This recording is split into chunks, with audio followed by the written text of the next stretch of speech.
Et si je vous disais qu'un jour ce citron pourrait vous sauver la vie? Alors peut-être pas précisément celui-ci, mais regardez cette vidéo jusqu'au bout et vous comprendrez. 2 jours après son achat dans un supermarché standard, il a commencé à se détériorer. Ok, nous avons ici 2 informations importantes. La première est que je ne sais pas choisir mes citrons.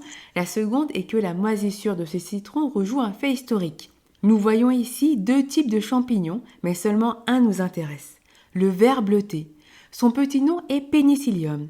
Et oui, ce champignon a l'origine de la pénicilline. Il se développe entre autres sur les fruits et le pain. Attention au champignon blanc-noir qui lui est toxique.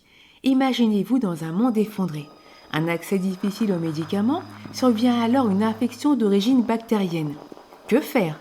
La fièvre arrive, l'infection se propage, le délire vous prend. Alors, que faire?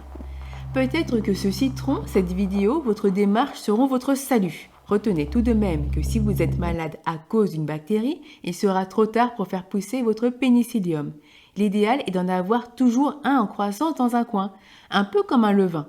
J'ai investi dans des boîtes de pétri pour mettre le tout en pratique. Produire et entretenir son pénicillium permet d'avoir toujours sous la main une souche plus pure exempte de contamination par d'autres champignons. Pour rappel, ce procédé est utile dans un monde totalement effondré, quand l'autre choix est entre 4 planches. Pour éviter une septicémie non pas à cause de l'infection mais par l'injection d'un produit non stérile, la voie orale semble être la moins problématique même si elle est plus longue à agir. 5% de la population semble être allergique à la pénicilline. Ainsi, pour 5 personnes sur 100, le procédé peut causer d'autres problèmes. J'ai cherché des solutions pour préparer un soluté efficace. Et comme je n'ai pas envie de finir en prison en avançant quoi que ce soit de répréhensible par la loi, vous devrez être imaginatif. Et vous, dites-moi, dans un monde effondré, tenteriez-vous votre chance? Je vous mets en commentaire une vidéo au sujet de la mise sur le marché de la pénicilline.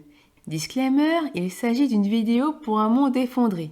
Je vous déconseille fortement d'utiliser un tel procédé dans un monde où on a encore accès aux soins, aussi détérioré que soit notre système de santé. Prenez soin de vous et des vôtres, rendez-vous dans une prochaine vidéo. Bisous bisous.